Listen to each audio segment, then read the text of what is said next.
We had previously done in chapter 9 the estimation problem, where we had some policy and we were trying to estimate the state values.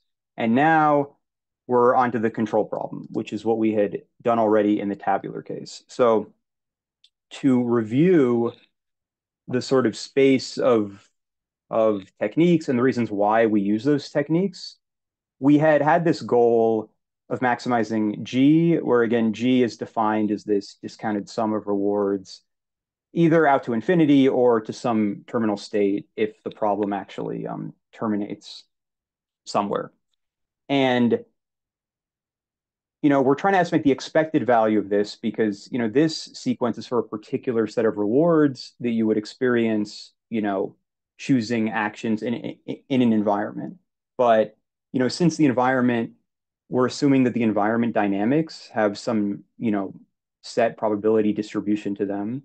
Therefore, there is some well-defined expected value under some policy. And the goal is to find some optimal policy such that this expected value is maximized for all of the states in the problem. So this is saying there is some policy for which this expected value will be greater than any other possibility, considering any other alternative policy across all the states in the problem. So then, we had gone from there to defining the value function. But the reason why we had to define the value function is because the value function is just a representation of what G is. And if you look at the definitions, the state value function and the state action value function are just the expected value of this when either, the state has been defined or the state and the action has been defined at a particular step. Then we derived a number of other expressions that are equivalent to this, but they use a combination of techniques, either the definition of the expected value or the definition of the state action value. It turns out if you switch between these two equations, you can sort of more easily derive these expressions. But one of the most important expressions we had arrived at was these Bellman equations for both of the value functions. And for the state value function, we have it expressed like this, where again, this is for a particular policy. And these are all the Bellman equations are these recursive equations for the value function. And for the state action value function, we have it written here. And I guess one thing that becomes important later is that you can sort of replace some of these expressions with expected values. And in the case of the state action value, this entire sum over the probability space can be replaced by an expected value here. And similarly with the state value function, we have this sum over both the policy probabilities and this probability transition function for the environment. But then, for all the different techniques in the first chapter, we had used some version of this. So when we did Monte Carlo estimation in the tabular case, we were just using the original definition of the value function, where we were just directly sampling something that was some unbiased estimate of this expected value. And then when we had access to the full transition function and we know what the policy is, we could use dynamic programming techniques to use this equation. And then when we use some expected value of this with sampling, that's the type of equation we used for the temporal difference methods. So this sort of summarizes all of the different techniques that we used in part one. And then the goal of building these value functions for a particular policy is that there is for any of these problems, if they're properly defined, if they're actually well-defined MDPs, there is some optimal value function for which the state values or the state action values are larger than they would be for any other policy for every single state. So then the next step were we tried to find out ways of actually, finding out how to calculate this optimal value function. The difference here, like when we had put this star on it, actually this you don't even need the pi here, but we had written like v star or q star to mean, basically the best possible value function across the whole state of policies. So does this make sense? It's like a summary of some of part one.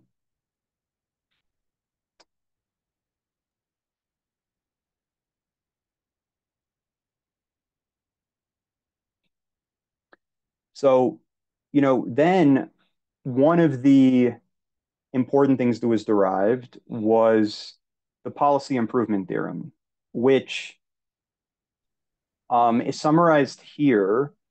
And well, so I have it sort of written out in sort of plain English here.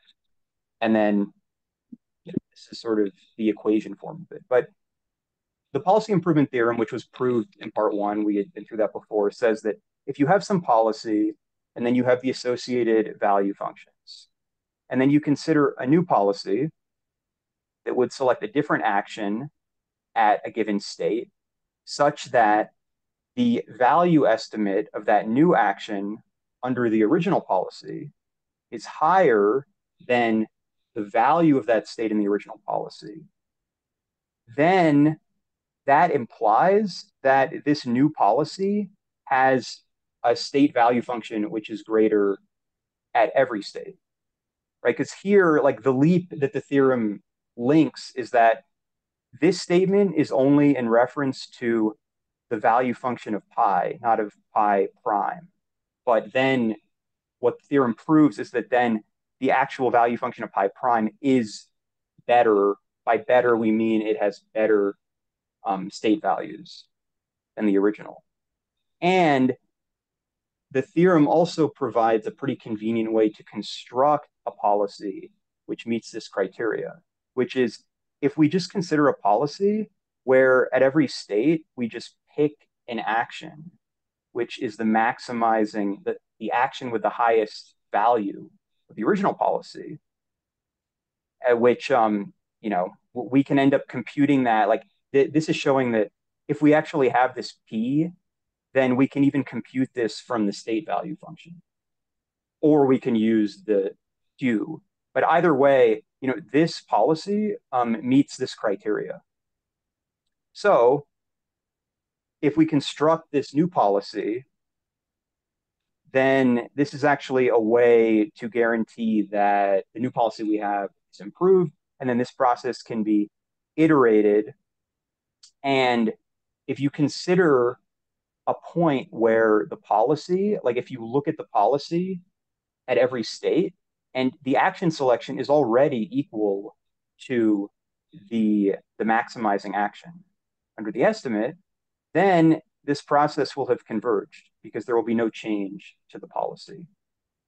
And it turns out that then this policy is the optimal policy, and it has the optimal value function, which is some unique value function both for V and Q, which is only true for the optimal policy. And then similar to how we had these expressions for the value functions under a policy pi, we also had these other expressions for the optimal value functions. These are also derived. And in these, they're very similar to the previous expressions. It's just that instead of that there's no reference to any policy pi, all references to pi are replaced by this maximization operator. So, previously, right here, we had this sum over pi, and now the sum over pi is replaced with this max operator. And for the Q function, we have a similar relationship, except the max appears later in the expression. Now, this expression using the value function was used when we considered value iteration as a technique. And I think I said earlier, yeah, this use for dynamic programming, for policy iteration, we had used these expressions with set policies, and then the policy improvement, this way to improve the policy. And then for the Q expression, this is also, you can also do value iteration with the Q function, although it's not really necessary because there's just more values to update. But one thing that's nice about the Q expression is that because of the position of this sum on the outside of the expression, you can look at this whole thing in the brackets, right, as an expected value.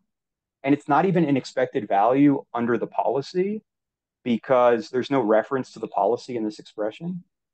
So you could actually sample this quantity and use it as, you know, an unbiased estimate of what the optimal Q value is. And that is actually what is done in Q learning, is that this samples of this are used to update the value function. So yeah, any question about this? The different properties of the different value functions?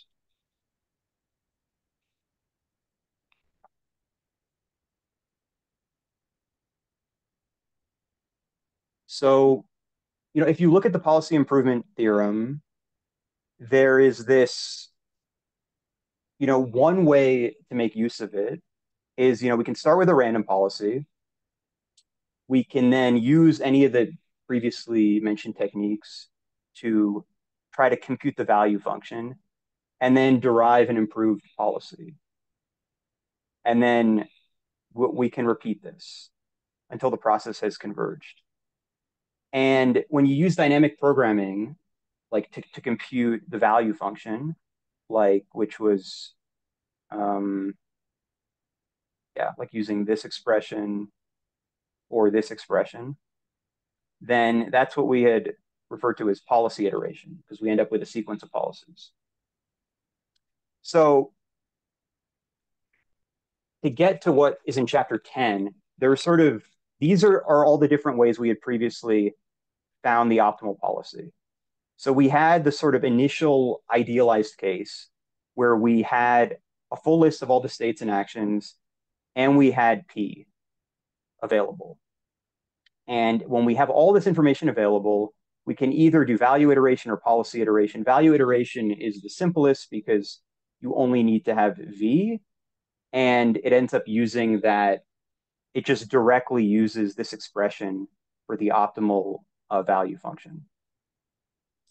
And you don't really have to, sweep through the entire state space in order. You can, as long as you visit all the states, some enough times, this will eventually converge. And yeah, you just, use the probability transition function to compute this sum over and over. Policy iteration I already described, but with policy iteration, you actually, compute the state values for a policy before improving the policy. So this was the first case we treated. Then we went on to the sampling case where we have all the states and actions. I'm gonna be getting to an example of this, but this is just an overview to see how this technique, like what is the motivation behind the technique that is introduced in chapter 10. So when this P is not available, but we can, let's say, get observations from the environment. So we can basically be in a state, select an action, and observe a reward and a transition state. So when we don't have P, then obviously we can't use value iteration because those equations required actually using P. So we can do policy iteration because those could make use of the expected values and the sampling techniques. And policy iteration doesn't actually have to fully converge at any one of the steps. So the idea is that you can continue to update both the policy and the value function prior to the value function being converged to the proper policy. And this is the idea behind generalized policy iteration, where we maintain a value estimate and it's updated periodically. And it could be updated in a single time step, or we could run it for a whole episode. And so for this technique, though, because we can't, we don't have access to P. So for this one, right, we had to have the state action value estimates because that's the only way that we can derive an improved policy if we don't have P. So all of these sampling techniques had this in common where we we initialize, some list of the state action values. We have some random policy, which, technically like the policy should be a distribution over actions. And then we can then update the state action values by averaging together unbiased estimates of what the true value function is. And which estimate we use is what determines what technique we're using. So when we did Monte Carlo control, we made use of this estimate where we had G and we had a full trajectory of rewards. And then we combined the samples with some averaging techniques. And there were also different averaging techniques. You could do constant step size averaging, or you can do sample averaging. Then the next thing we had looked at was Sarsa and expected Sarsa. And with this, the only difference is that we're making use of this expected value, which is the Bellman update, or the Bellman equation form, where we actually are bootstrapping the value off of the distribution of next state values. But otherwise, it was the same. This has the advantage that it can update the estimate after every step. This one requires that you complete an entire episode. And then depending on if you use expected Sarsa, you would compute this sum over all the actions. With normal Sarsa, you would just sample, again, like more sampling, you would sample the action at the next state from wherever the policy is. And then with Q-learning, we use, instead of these updates, we use the update for the Bellman optimality equation, right? Where we have the reward and then we take the max over all the possible actions that could be taken at the transition state. And actually, this is the only one of them where the policy doesn't really matter, actually. Like this update can actually be done with samples following any policy, because you notice how this update at all doesn't actually reference what pi is. Whereas here we have pi in the expression. Here we have to collect the trajectory under the policy. So for these, it's really important that we update, we're actually making use of the policy in the update. For Q-learning, we can still update the policy in the same way and make it, greedy, or epsilon greedy. But because we're using this form of the update, this will converge to the optimal value function.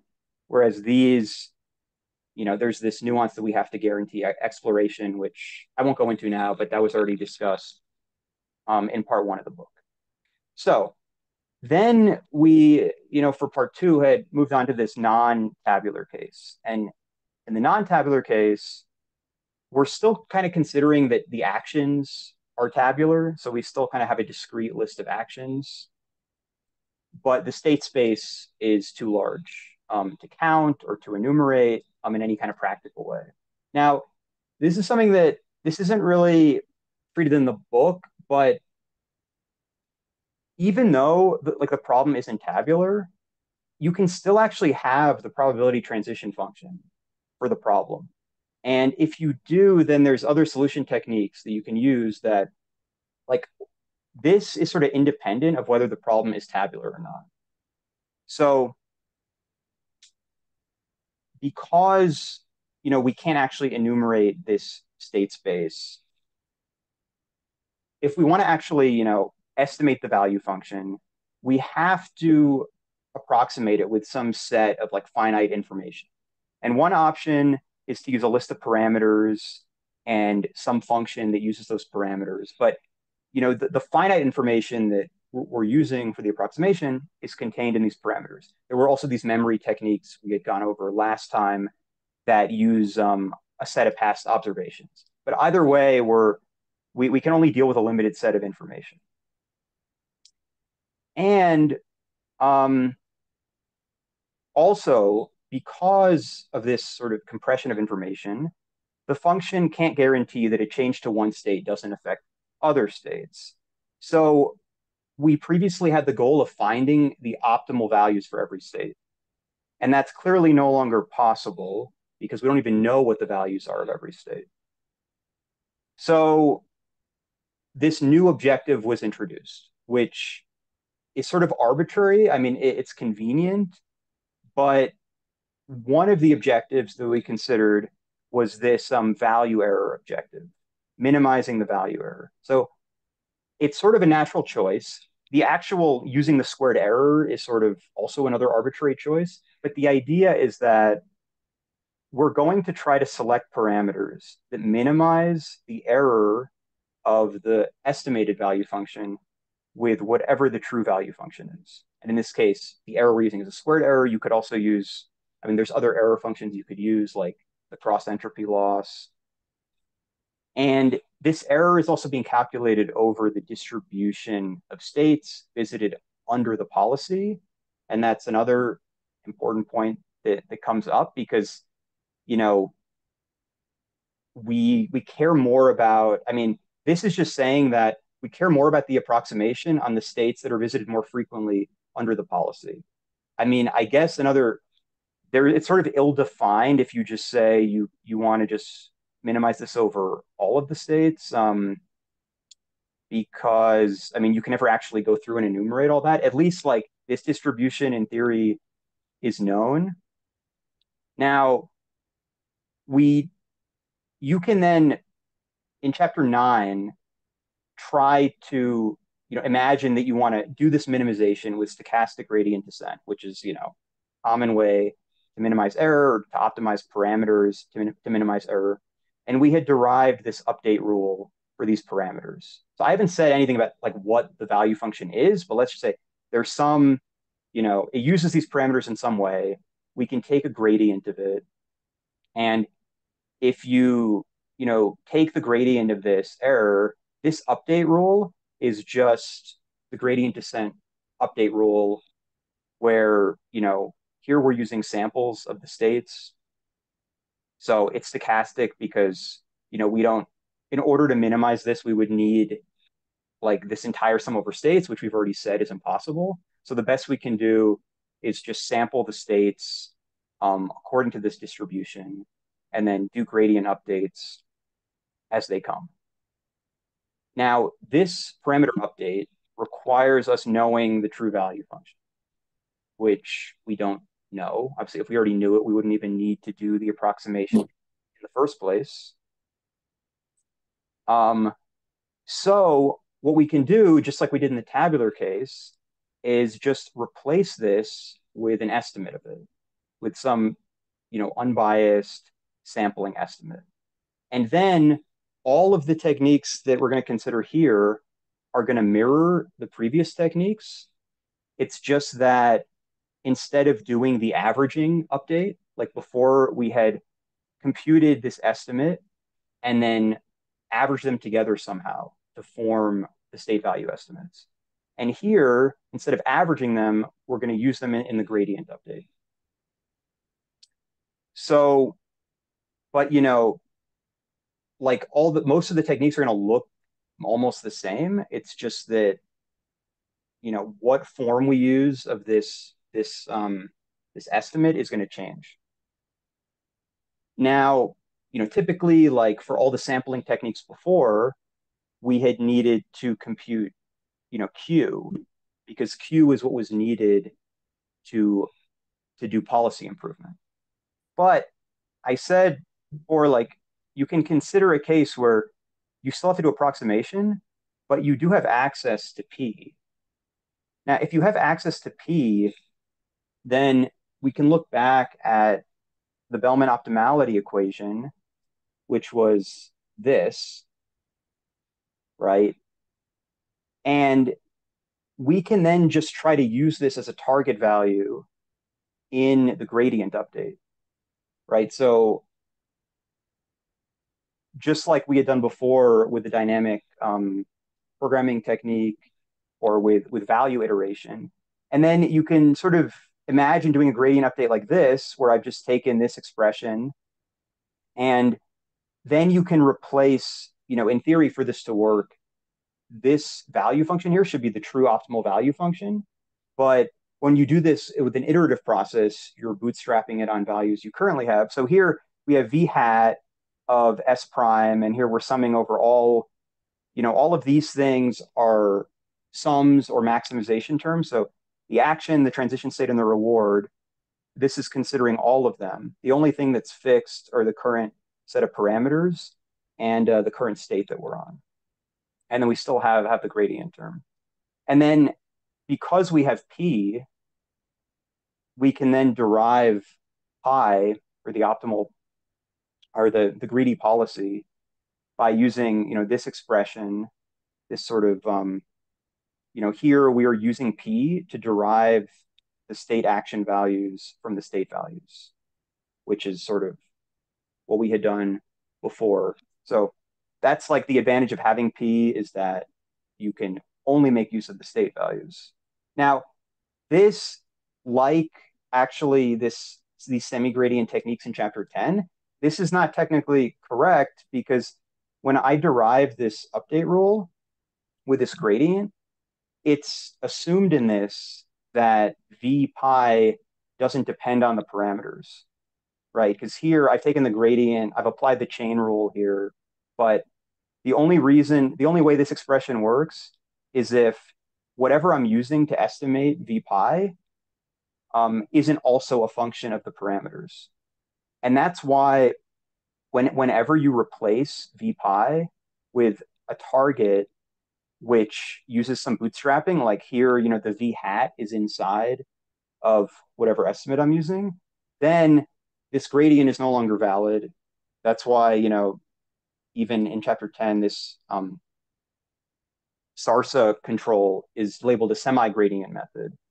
And there is a proof in the linear case that this method still, converges to something that is bounded close to what the value should be. Although that bound, as we saw, is also kind of worthless, because as gamma, approaches 1, which often it does, that bound goes to infinity. So we're sort of stuck with needing to empirically check what this converges to.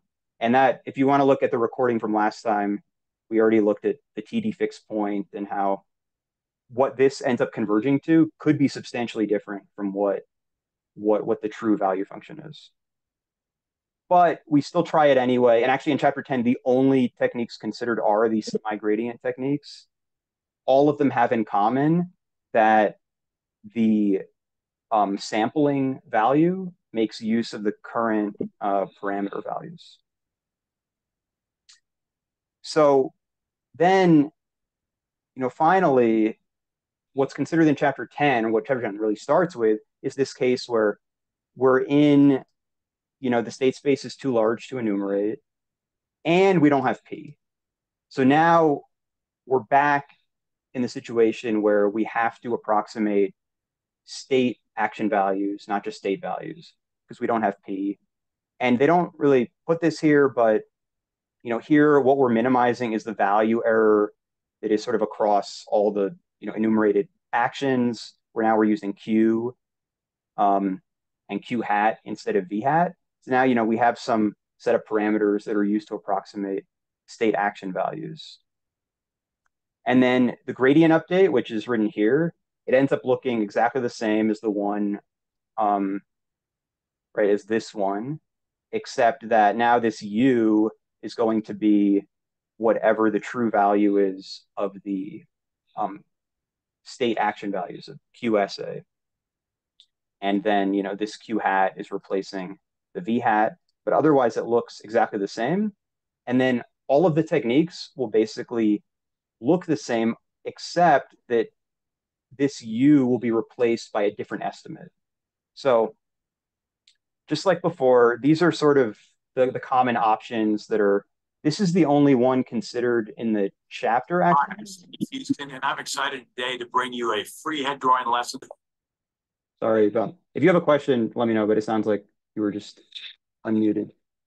Um, so if we end up using, this form of the estimate for Q, then this is what is called like semi-gradient Sarsa, where we're using sort of the TD update or the Bellman equation form of the estimate for Q. And we can either sum over the actions, which would be like expected Sarsa, or we can just sample the action selection. You could also do, a true gradient Monte Carlo technique where you still compute these, but you use a full trajectory. And then in that case, your estimate doesn't actually depend on the parameters or bootstrapping. And then similarly with the Q learning update, it looks the same as this, except instead of using the policy for bootstrapping or sampling from the policy, we take the maximization here, and then this Q would be replaced with the Q hat. So these are the different options. In chapter 10, the only thing that is sort of actually spelled out is the Sarsa and end step Sarsa, which is just, I haven't spent that much time on it because it ends up being later replaced with these like TD lambda techniques, but you just extend this reward sequence out a little farther, and then you end up still bootstrapping just at a later point in the sequence. But conceptually, the most important ones are the Monte Carlo estimate, where you just take the sum all the way to the end, and the Sarsa estimate, which just uses the TD0 estimate, bootstrapping one step into the future. So yeah, are there any questions about the sort of, or the basic concept of how we're doing control with, yeah, in this case, estimating Q and trying to do policy improvement, but doing a gradient update instead of an averaging update with the samples? I mean, that's sort of the basic summary.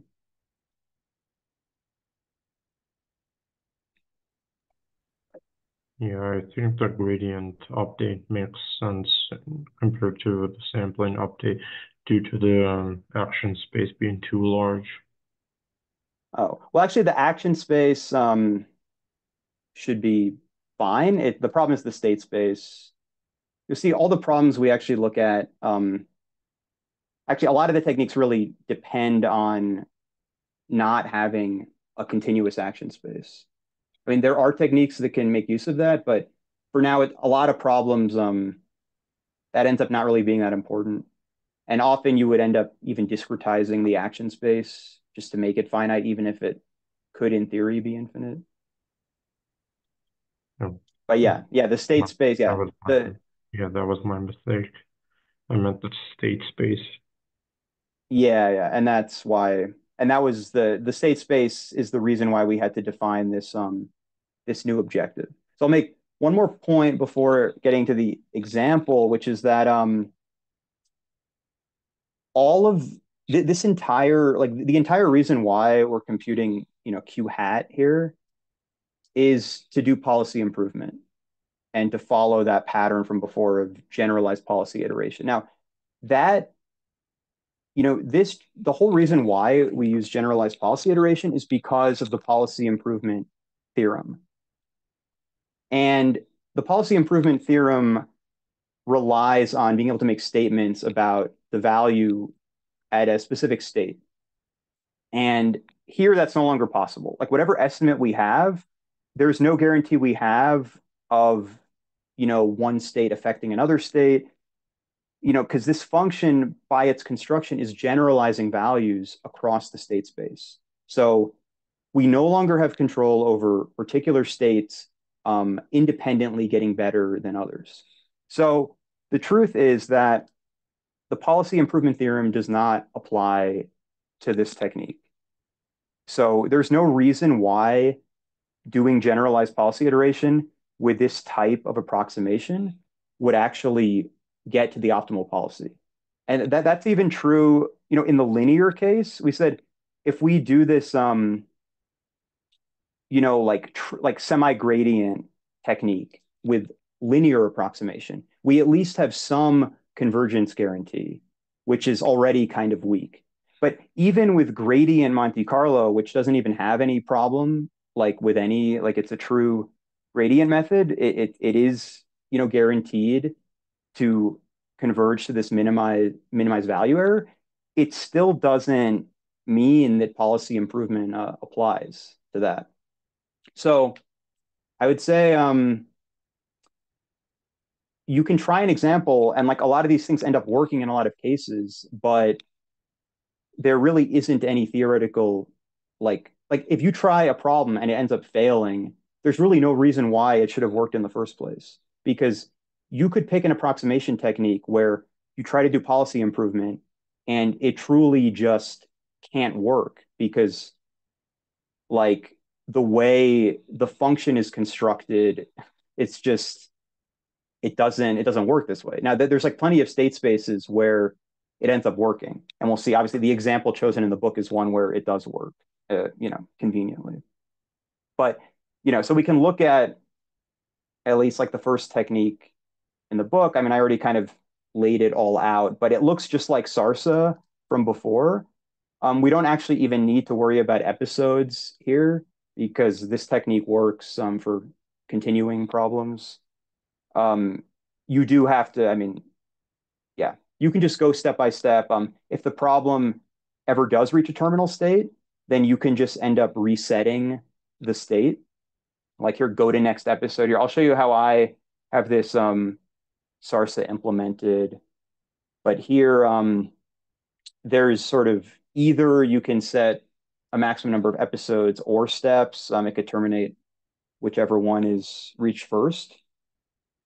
And then if you reach a terminal state, then you end up just initializing a new state. And then, there's some bookkeeping of which episode you're on.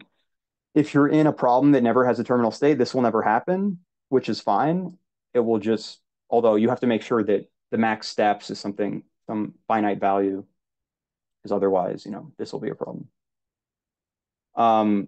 But it looks the same. You end up doing the epsilon greedy action selection like we did before with Sarsa, where it's now derived from the approximation function. And then instead of updating the averages, we just do the gradient update here, and we use the bootstrap target Q here, right? This is what is replacing the U T, which is supposed to be some unbiased estimate of the true value function. Right? So this is what Sarsa looks like. In the end, the goal is we end up with something which is close to or the optimal policy. And I also, yeah, okay. You could also, I didn't really finish implementing this, but there was this discussion of double learning where you have, but this is more like actor critic methods, but we don't have to look at that now. This is what I mentioned before of actually, if you have P and you want to do some kind of dynamic programming approach, then, right, you can do this. I mean, so this was how we did tabular dynamic programming, where we would just go through. And now with the semi-gradient method, we are just going to end up using this as the target value, replacing U in here. And this looks very similar to Sarsa. The difference here is that when we compute this target value, like here, for computing, the Sarsa value, we just end up using, yeah, so this gets the reward, and then it just uses whatever Q hat is at the whatever the next sampled, state action pair is. In this dynamic programming case, this is going to loop through all of the actions and all of the transition states that are possible, and then do the same computation where it's going to use the parameters to estimate the value, and then it ends up sort of reconstructing what the Q value should be. But again, like the difference here with the Sarsa is these are now all like true expected values instead of sampling values, but it's the same idea. And then to make the greedy policy, so luckily the way this works is that as it goes through all this, it ends up, computing all the action values. So then you have the action values available to make the, epsilon greedy policy or, the greedy policy. So, yep. And then again, in order to apply all the techniques from chapter 9, we have to make action value versions of all the linear approximation techniques. So that's just done here. But yeah, there's just different ways of doing it. Here, the way I did it for the linear cases is there's basically there's different ways you can do it. But remember how we had the feature vectors for states, and then every state was mapped to some kind of feature vector of length, L. And then there was a parameter vector of the same length. And then the estimate was just the inner product. I can go back to chapter 9 and show the case. So this is how the linear methods worked, right? Where we had this W and then X sub S, right? This is some function that maps a state to a feature vector. And there were all these different ways of constructing feature vectors that were the subject of chapter 9. And then the estimate is just this inner product of the parameters and the feature vectors. So if you want to do it for action values, I think in the book, if you look up what they do, you can end up having a new function which computes the feature vectors for every state action pair. And then you can have the same, parameter thing, or it could be longer.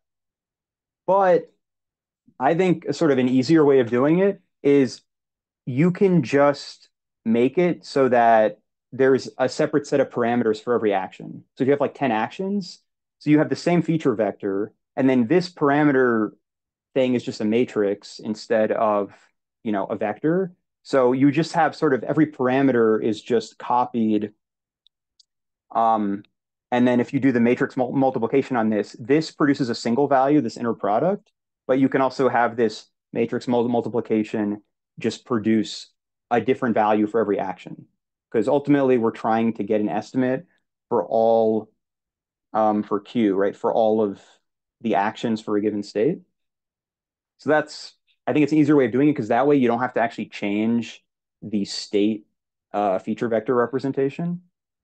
But, that's just one way of doing it. That's the way I chose to do it in here. So here I'm trying to think if you can see it clearly. So when I set up the linear problem, let's see, parameters. Oh yeah, so when I actually run, so I have a separate version of this where, because like the linear case is particularly simple because the only thing you have to do is define the state representation and a way to update it with a state. And then everything else is taken care of for the linear problem. But here, when I initialize the parameters, I just make a list where, L is the length of the state representation. And then there's just a new set of L parameters for every action. And then that way, if you want to know the approximation of a state action pair, you just grab the parameters that are associated with that action and do the approximation that way. Yeah, and then there's a version of this that does it with the dynamic programming case, which also has a way where it ends up deriving the greedy policy using the full distribution of transition states. And then, so here in these are all the techniques I previously did, right? The This is also the nonlinear case, which can use a neural network, but it just extends all of these older techniques to the action value case. So the first example used in this chapter is this mountain car task. And the task is that, or the model is that there's some car in a valley, and the car has the ability to either accelerate forward, reverse, or don't do anything to the throttle. There's no like friction or anything, but there is some simple model of gravity for when the car is on a steep part of the slope, then it's more difficult to accelerate. And if it takes zero throttle, it will just fall backwards.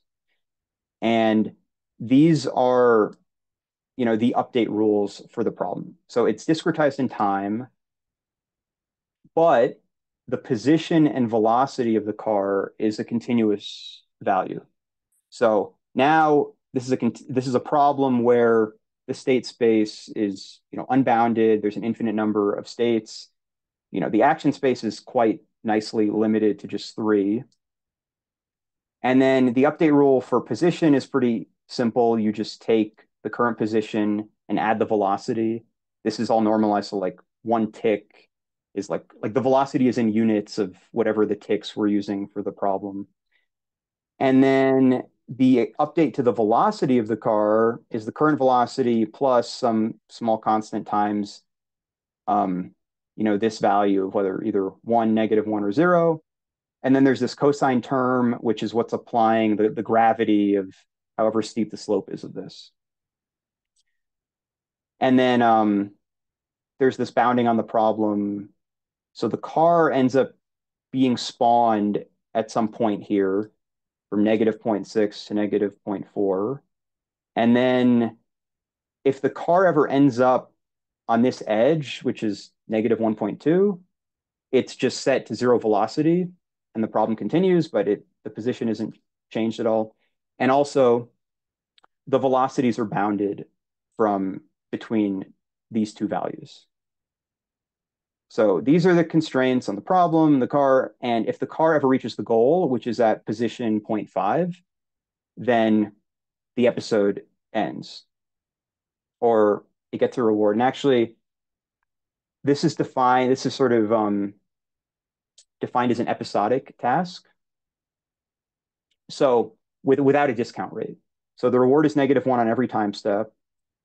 And the idea is to maximize reward, the car should reach the goal in the fewest number of steps. So that is the problem set up here. This is the code defining the dynamics of the car, how the steps work. This is just doing these updates as listed here. Now, I've also made a version of this where, because of the way I've coded this, if you have an MDP where you know the full like distribution function, then instead of returning for a step the reward and the updated state, you return a list of rewards, updated states, and probabilities. So this would contain all of the non-zero probabilities for the transition, which is in this case, this problem is deterministic. So there's only one possible transition. And then these are the actions. So to see what happens with this problem, this is sort of a phase diagram. I mean, this is like looking at sort of the phase space of what the behavior is in the problem. So this plot is just showing the position and velocity of the car. And this is showing the position over time. And this is showing the action over time. So here, this is like, let's say we take the action where we try to go backwards. So the car starts, in this random position around -0.5. And because it's on this part of the slope, even though it's trying to go backwards, it doesn't have enough force and it falls forward. And any one of these policies that just takes on a constant action, it ends up, actually this, well, yeah. So all of these constant action policies end up just forming circles in the phase space because these dynamics are sort of simplified, but the car just oscillates back and forth within a set range. And it will depend a little bit on where it spawns. You can see like, depending on wherever it started, that defines, because this is the no action case. So the car just ends up oscillating back to its original position over and over again. And then in the accelerate case, right, it starts back here. I don't know if, well, this should be doing it for,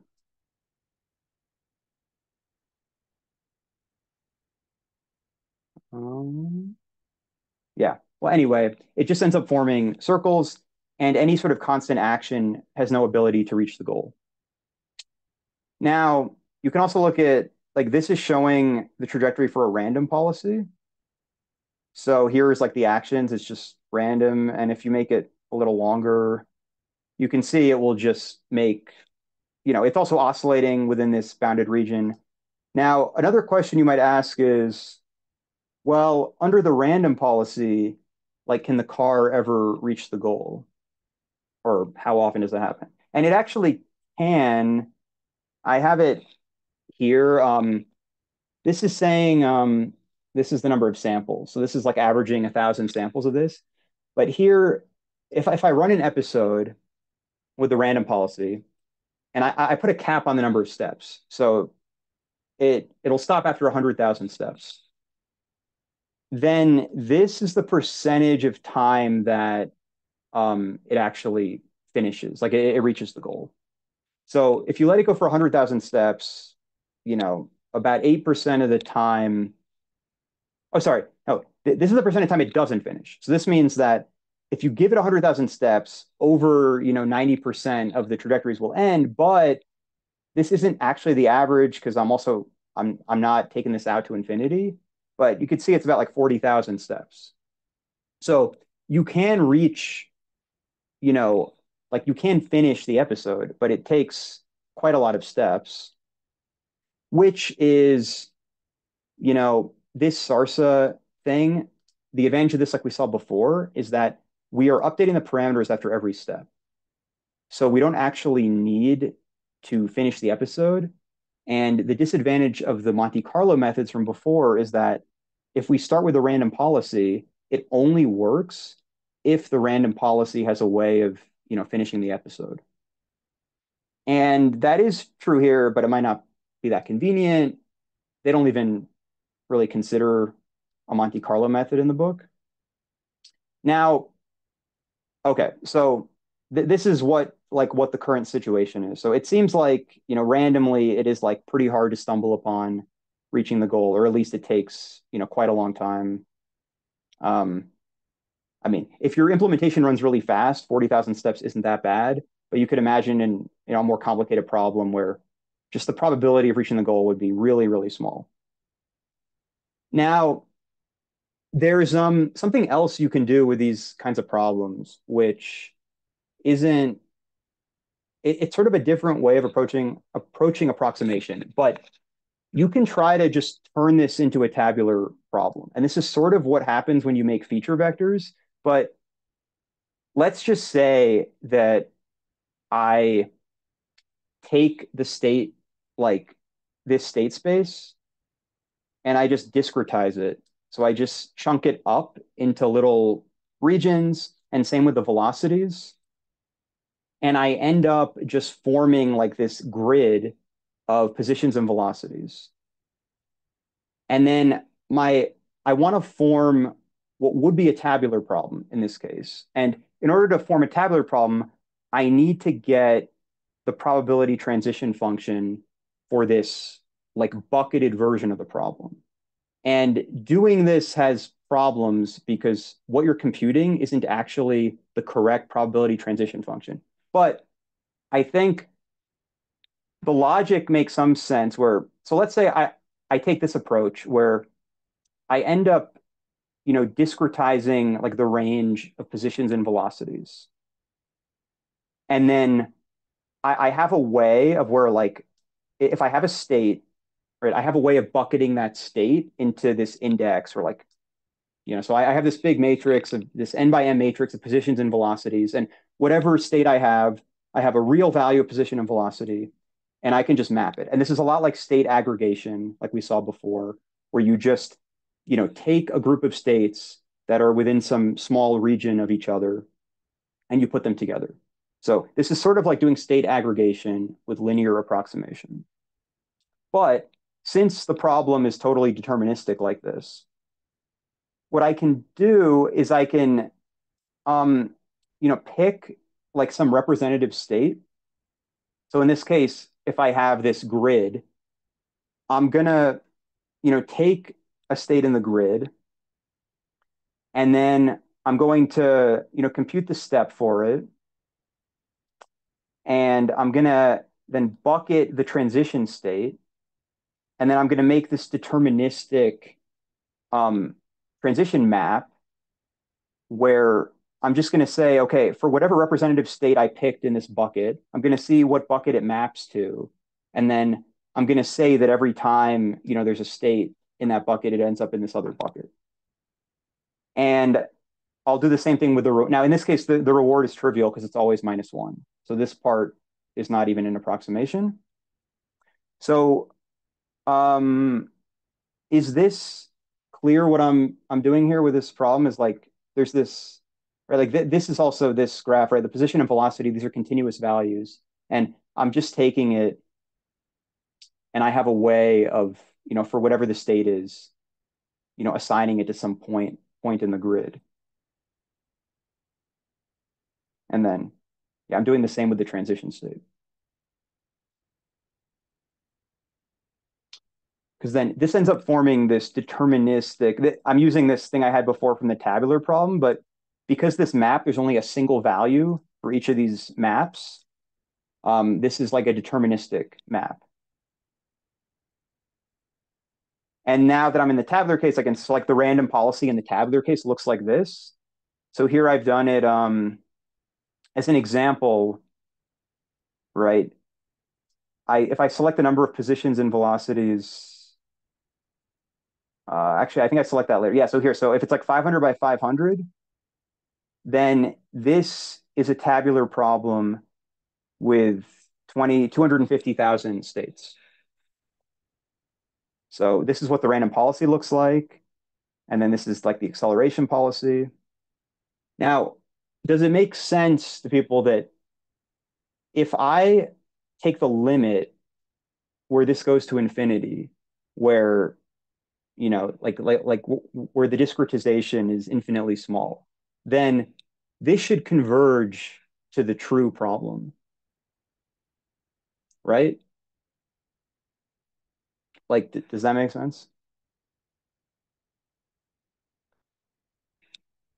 But now, if I'm not in the true problem, like if I'm discretizing this, that there's a problem with doing this because I'm just picking like some state and seeing where it transitions to. But the reality is that this is dependent on the policy actually, because this little region of the state space, where you end up transitioning to could be different for different points in that little block. So actually, to know the true probabilities, you would have to know what is the whole probability distribution of all the states in each block, which I don't know. And that's the whole problem is I don't know that. I certainly don't know it for the optimal policy. So really this mapping is wrong because it's not following that distribution. But just like, I mean, to be fair, like this whole technique in the first place is wrong of doing policy iteration. So fine, I'm doing another like wrong thing, but it does in the limit at least converge to something that makes sense. So then I can take this discretized problem and I can make the same kind of plots where, I can look at like the random policy or the acceleration policy. So let's look at the acceleration policy with this 500 by 500. So this is now looking at least like the behavior is somewhat correct. Like this circle is going to be a little distorted because here's, I'll show you like where this can go really wrong. So let's say I make this really small where I'm only bucketing it in like 50 and 50. So I don't know exactly everything that's updating here. Okay. I think I made like this is um oh no, I think I know I think I know what the problem is. I think there's probably something which actually fails when the discretization is that bad. This thing here. I'll just try to cancel that and go back here. So I'll go back to the case I had before. So 500 by 500 at least seems like this behavior is somewhat reasonable. Um, right. So then now that this is a tabular problem, now I can just do like value iteration on it like we had before. Like there's no need for any of this, you know, parameterized approximation. So this is what happens when you do value iteration. So now I'm showing this is what the optimal policy looks like both in time and in the phase space. So it ends up now, but again, this trajectory that I'm showing is the trajectory like in the tabular problem, right? So obviously it's going to work in the problem that I've made simpler. But I can also take the policy because I have this like right this way to bucket the states, right? So then I can just do the continuous problem and I can still bucket the states and apply my policy approximation and see what happens. So this is the policy then on the true problem that here, so obviously it doesn't look as good, but it is still, somewhat close to the optimal solution. Now, if I change this, I don't know if I should change this again, but if I make this like a worse discretization, like 250, the solution should end up looking worse. And actually, it still looks fine. So you can sort of see like how, I guess I could try again, like how bad does this have to get before what it thinks is the optimal policy doesn't work anymore? So like here now, yeah, so now this is no longer really resembling what the solution should be. Although you could see this is still working. The policy isn't as good and it takes more oscillations to reach the end. But you could see like now it's sort of spiraling out more slowly. Whereas if I go up, so I'll do this here. So I'll go up to an even better one than I had originally. I'll do 1,000 and 1,000. Oh, see, like you can see how bad this is where this is like now like an octagon instead of a circle. So obviously, this scales pretty badly because, right, this is like quadratically scaling with the size of the state space. So now the state space has a million states in it.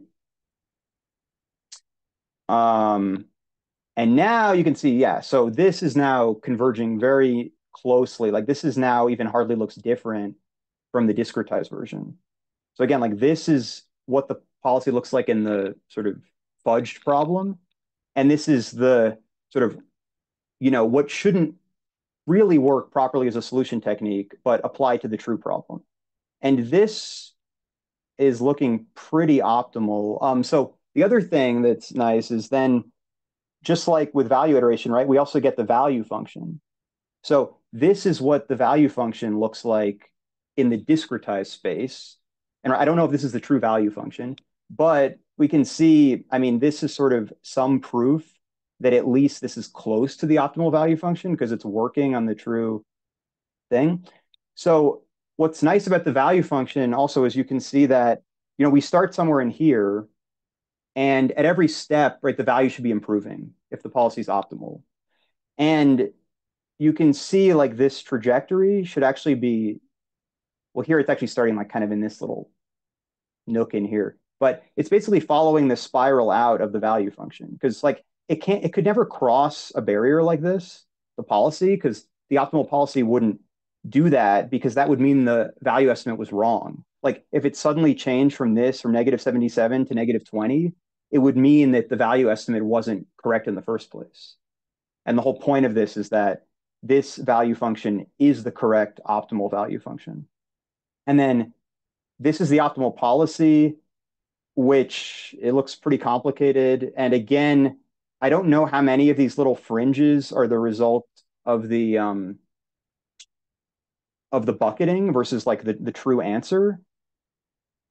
You can get some idea from, I mean, remember, like looking at this wouldn't really tell you what this is because like to get this, you need to look at all three value functions because there's a value function for each action, for each of the three actions.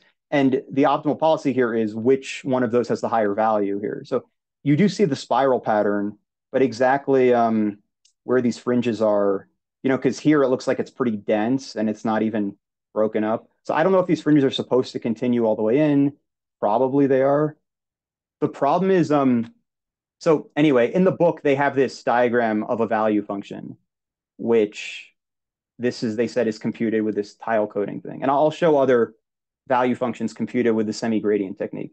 But you can see like there's really no hope of us seeing truly what the value function looks like with these approximation techniques for this problem. Because even though like these techniques can solve the problem, and you'll see like that they can find something that looks close to this, they're really pretty far from getting this like granular level of detail in what the value function should be. But so this is the value iteration, which is probably what I would do if I had access to this information because it's the simplest solution. You can also do policy iteration, which ends up, this is with the same discretization of 1,000. So this is the policy iteration solution. It's also very good. I mean, it seems like it is the optimal solution or close to it. It looks different at different times because it depends on where the car initially spawns here. I guess the nice thing about policy iteration though is you can actually see the list of policies. So this converged, oh really? In only 2 steps? Okay. Okay, so this converged in 2 steps, I guess. So it started with a random policy, and this was what it learned as the value function of the random policy. And then,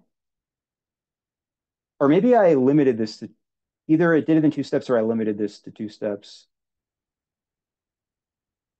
No, I think it solved it in 2 steps. But anyway, so this ends up, and actually, did I plot this on the,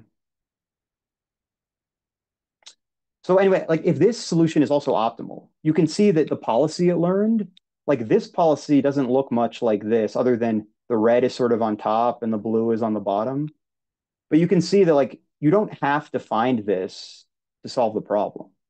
Like this is way too detailed and the actual solution you might need is much simpler than that. So if you look at now, what they do here is with tile coding. So tile coding was a technique of making feature vectors from chapter 9. And I'm just reusing what the tile coding setup I had from chapter 9, but I'm using 12 tiles for each dimension and 8 tilings. And then here I am running, semi-gradient Sarsa, right? Which is what is the pseudocode here. So this is using Sarsa with this amount of tiling. And I ran it for 5,000 episodes in this case. Yeah, not 5,000 steps. So the good news is that it actually, actually, is this showing over time? Yeah, so this is showing the reward over time. So even though initially, some of these episodes might have taken 140,000 steps to complete, but, over time, this is actually converging or like the reward is improving over time. And this is, if I rerun this, it'll find a different policy. But this did also succeed in finding the optimal or something that is more optimal than the random policy. I mean, this 136 steps isn't so bad. You can see it looks pretty similar. It has the same sort of spiral behavior. This approximation function is reflecting how the tile coding is structured. So you can see these blocks. I mean, if I increase the number of tilings, for the number of tiles, this would get more finely detailed. But you can see that, this policy also looks pretty different from, even this one. It has some of the same features, but you can see like the value function is like not really correct. Like these values haven't converged, but you don't need the values to have converged to have something close to the optimal policy. Because like what we really care about is the policy, not the value function. And the policy depends more on the relative values between the actions. But you can see like this doesn't really resemble what the true value function is, but it's still good enough to derive this policy. So this is using Sarsa, and this is just showing different, the effect of using the step size. You do have to pick like a correct step size parameter to use this. Now, I mentioned the dynamic programming. Since this problem is deterministic, you can do the same exact tile coding, but you can try to use that dynamic programming update target. And if you do that, then this is what you end up with. Although here I increase the tiling density. I guess I could make it match this one. So what I have 12 and 8 here. If I do 12 and 8, although if you increase this, like you can see, you just get more finer features in the tiling. And also this is only running for 100 episodes. Yeah, so it's quite fast in finding the optimum. So here I just increased it to 1,000. So again, like this is all very sensitive to the step size parameter. And here the step size might be, is almost certainly too large for this. It's probably better if I lower this. But yeah, and it probably needs to be even lower than that. But you end up with something that looks sort of similar. But in theory, this dynamic programming solution should be more efficient. And also here, I'm only computing the state values, not the state action values. So, you don't have to, you don't need as many parameters. And then I also have this neural network solution. Well, here I'm doing it also with dynamic programming. In this case, again, like totally different looking solution. This actually is more optimal than what the tile coding found. Over like, the solution is pretty compact. It's not like the very best. I think this could finish in like about 100 steps. And this also has to be tuned exactly how you do the learning rate. But you can see like the policy again, the value function really does not resemble at all the true value function. And this sort of shape of it is probably, reflective of just the network and what was easiest to optimize. But you can see that, if it doesn't actually need to find that like spiral shape value function, then it won't, because apparently this is already good enough to optimize. And there's a lot more fine detail in the value changing near the middle of exactly where you should switch direction. So this, again, like you can make the network smaller. This, instead of making feature vectors, the state representation here is just the position and velocity, just two values that are mapped. Well, I think I mapped them from -1 to 1, so they're centered. But then, this is like 264 size layers. And this is what it finds with dynamic programming. I think I tried it. The dynamic programming with the nonlinear solution did work a lot better than the normal Sarsa method. The Sarsa method does work. It's just a lot harder to find the right parameters. You can see here it'll end up getting stuck in all kinds of weird spaces. But yeah, so in the book, I guess the closest thing to what's in the book would be this Sarsa solution. And yeah, this is showing it over steps. They actually did this for like 10,000 episodes. This is only for 5,000. but this is what the value function looks like. I guess it does resemble this somewhat. I mean, you're obviously going to get the worst value at the starting point, but take your pick of which diagram is more clear.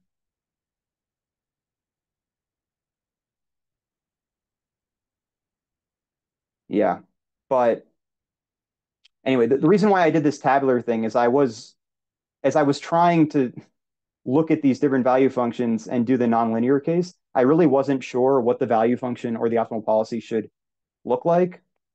And while you could increase the number of parameters in whatever technique you're using, it seems like it's actually more reliable, at least for this problem, to just have finer discretization of this tabular problem.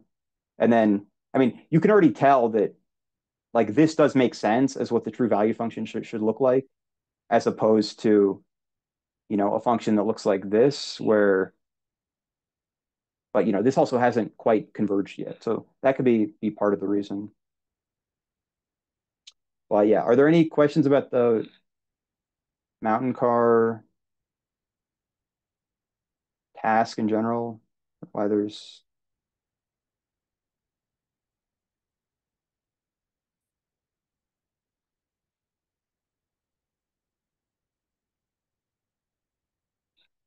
or the different,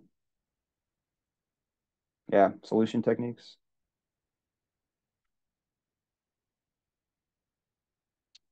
The next section, I didn't actually implement the end step Sarsa, and they actually say here they don't even use end step Sarsa for this. They use PD lambda, which comes up later. But the point is just sometimes, a larger value of n is better than one. But I guess to finish up, we can just answer these remaining questions in this section.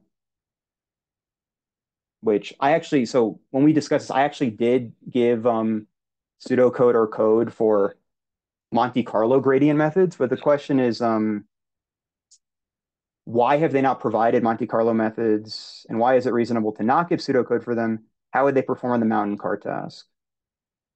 Actually, I did add this. This is an example of a Monte Carlo method on the mountain car task.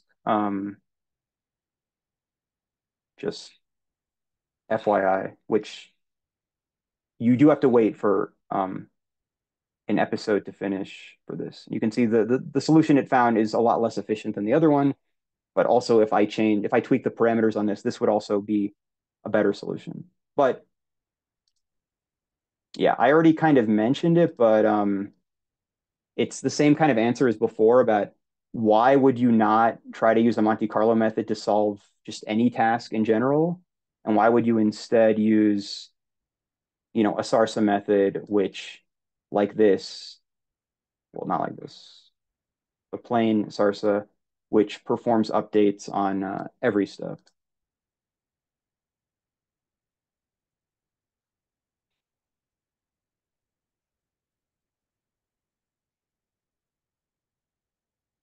But anyone want to?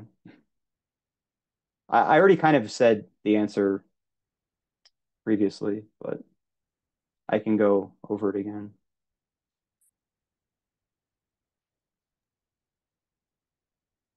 So the question was why would you not choose the Monte, like, or why would you ever choose the Monte Carlo, or why you would choose the Monte Carlo over Why some sort of. you wouldn't rely on Monte Carlo, and they don't even bother giving code for it. I mean, I think when we answered this before it was because like it requires an episode to complete, and I mean, what I remember saying that was that it would be, yeah, essentially it would just take too long for an episode to complete under the random policy. But you demonstrated that it does, right? Or that you eventually, it Yeah, doesn't it actually take does. that long. Well, I guess it's relative. I guess the worry is that you don't know if it's going to work under the random policy. Oh, like if it's possible at all. Yeah, I mean, you Or could like test it probability in zero. advance. I mean, yeah, Well, the real answer is like if you have a task which isn't even episodic, then you can't use Monte Carlo methods Right. because then you don't even have, but in general, the Sarsa method is more flexible because you could use it either with an episodic or a continuing task.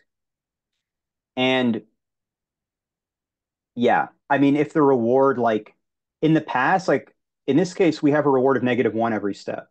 So, every sort of visited state action pair, which hasn't reached the goal yet, is going to keep looking worse and worse, which is going to encourage the policy to try to get to unvisited states.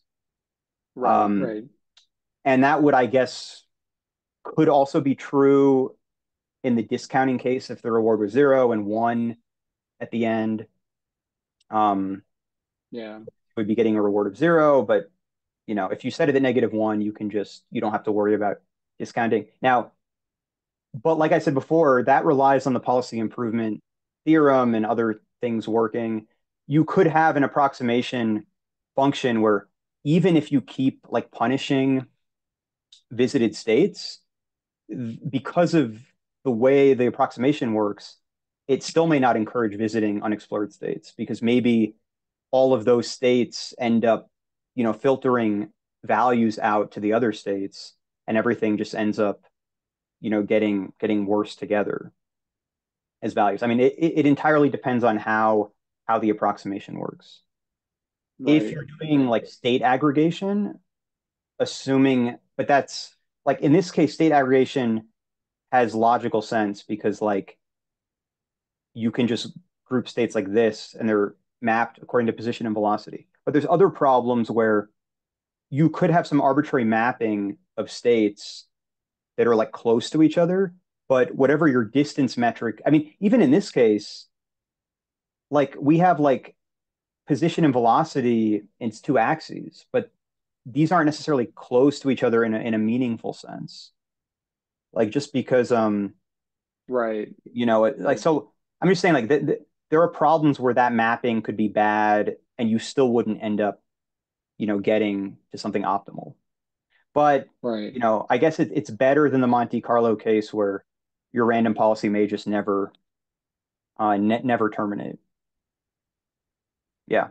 Although in this case, yeah, it does actually, terminate within some, finite number of steps. It's not great, but it can like take a while. Like for this control problem, I don't know how long this took to run, or I ran this for 100.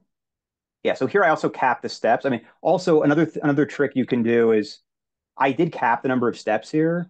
So in this case, even though Mm. like it is using an update for an episode that didn't conclude, it's just that it's cutting off the reward at that point. And for certain tasks, this wouldn't work because you Right. would just get a reward of 0. You could also skip these episodes and just try again if they Right. take too long, and set it longer. Now, if I were to set this max steps to like 10,000, this really wouldn't work because it's very unlikely that a random episode would end in like, yeah, that quickly.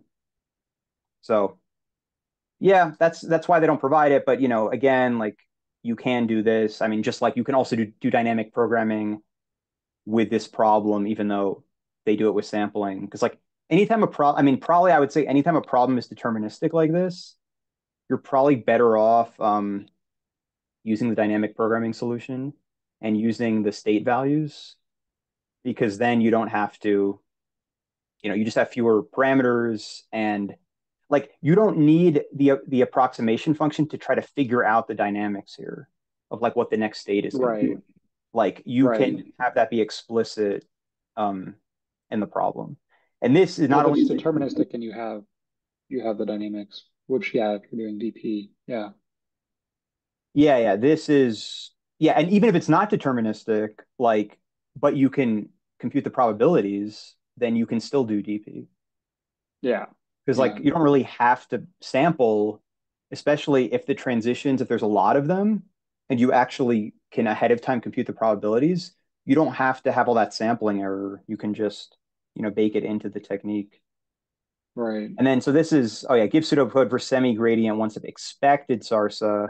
I think I actually had, did I? So here, the way I have this semi-gradient Sarsa, and there's this thing that computes the Sarsa value. which uses all of the action values from the approximation, the current policy, and the selected action. Now, in the case of Sarsa, you just take the action value at the selected action.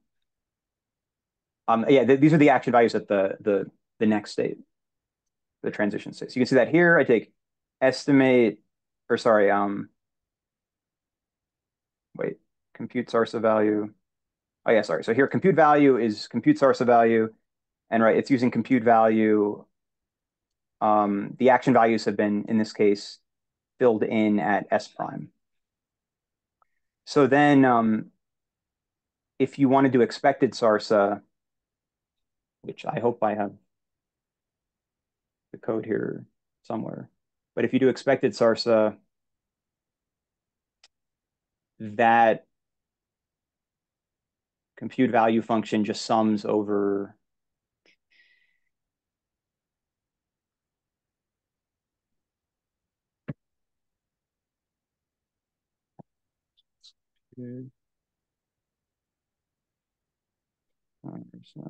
I mean, sums over the action space, right? Yeah. Okay, maybe I didn't add it in here yet.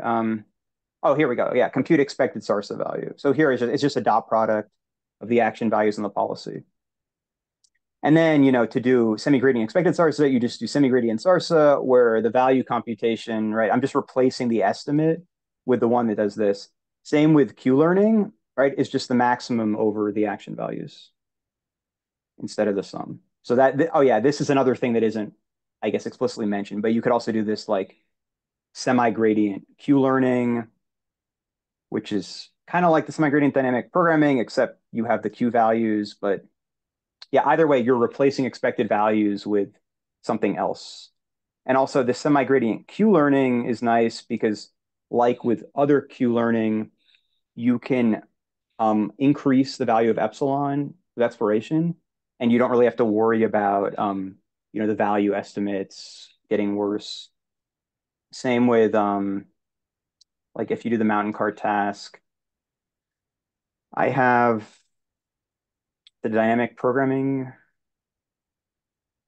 Whereas if you look at the dynamic programming solution, so this is the tile coding with dynamic programming, and you can see the value of epsilon I'm using here is 0.5, which is like very high. And that could be part of the reason why the value is like that might be too high. But in my experience trying this out, if you set it really high, the advantage is that you don't have to, worry about not exploring enough because it's still going to use the update that computes the optimal value function. And yeah, whereas like, okay, here, so it's probably more of a learning rate issue, but whereas with Sarsa techniques, here even in the book, they list here how you have to, select epsilon, and then what you're finding here would be the optimal epsilon greedy policy. So if epsilon is too large, you're sort of constraining how good the solution can be. Although you could also lower this over time. Like you could have this decay to 0 as you get close to the optimal policy. Yeah. And then what the final, I don't think this last question is actually very important. Yeah, because we didn't even talk about the end step Sarsa. So we don't have to do this question. But yeah, I think that's probably a good summary of all the semi-gradient control techniques. And then I guess next time we can go over this average reward setting and the other problem, the other example problem. And there's also a whole other theoretical discussion here about, yeah, discounting and continuing problems, which we can go over.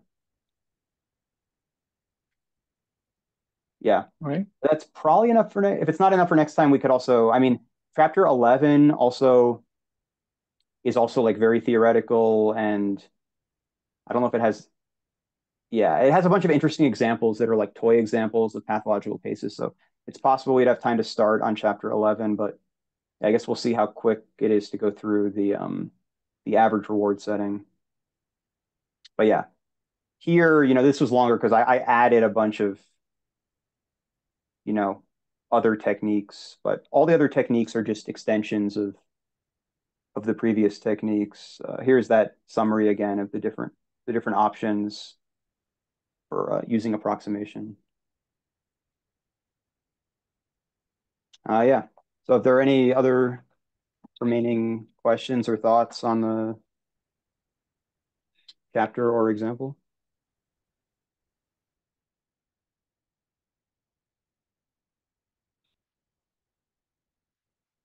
Good. And I think it is an interesting question of whether when you're solving one of these problems, like if you should, you can turn it into a tabular problem, like using some of the same linear techniques in terms of like bucketing states, or you can use a full-blown approximation technique. And there must be some sort of equivalence to like between the two.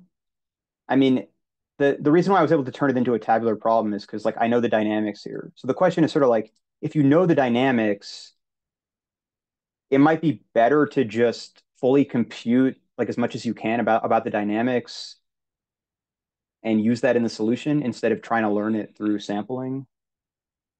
But here I'm sort of like instead of sampling what happens with these transitions, I'm just like, summarizing everything about the problem in this table like ahead of time and then applying the other techniques. Granted that the probabilities are not correct completely because the distribution of states is not correct of where the buckets are.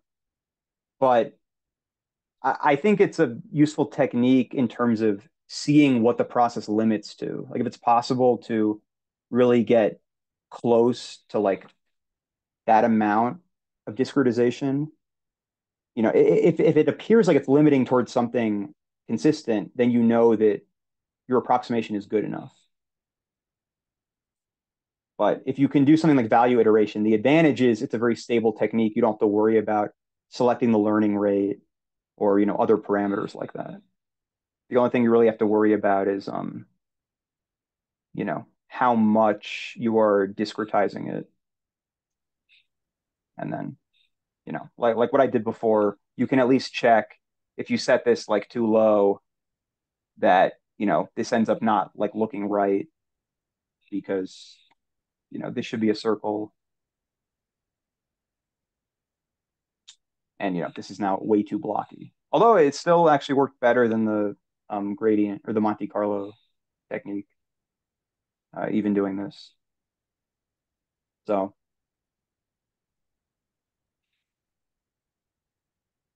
yeah, I think that's about it. If there's any other questions or requests of other example problems, let me know.